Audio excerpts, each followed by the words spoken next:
السلام علیکم. ستړي مشه. زه وکیل خان یم. دا وخت د امریکا اوهایو ریاست په سندسکي نومې ښار کې یم او وره شروع شوې ده. څو شېبې وړاندې ورو ملکونه هم سپین شو، سړکونه هم سپینېږي ورو او دلته خو دا حال دی. ما ویل چې تاسو ته هم در وښایم.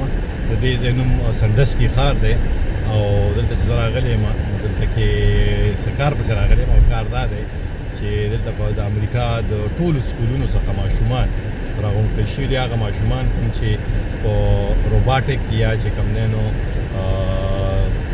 روباټک کمپټیشن دی، ویکس روباټک کمپټیشن دی د امریکې په کچه باندې. او بیا د دې نه پس چې کوم دی نو اکثر د اپریل یا د جون په میاشت کې ورلډ چمپینشپ بیا د ټولې دنیا څخه یا د ټولې نړۍ څخه ماشومان راغونډېږي او هغه په دغه مقابلو کې برخه اخلي.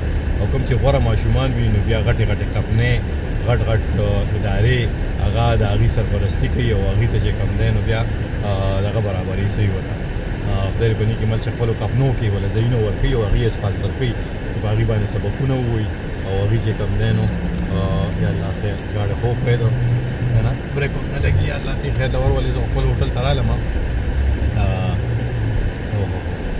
ګاډی خویږي را خویږي او ملکونه بالکل سپین دي دې وخت کې. که تاسو خیال وکړئ نو زه به ګاډی دلته چې ته ودروم که الله کړي خیر یې ژوند د ژوندو خو ډېره زیاته تیزه سنو شروع شوه انएक्सपेक्टेड. دې وخت کې دلته 10 ډګري فارنهایټ دی. 10 ډګري فارنهایټ مطلب دا دی چې دا نږدې تقریبا -9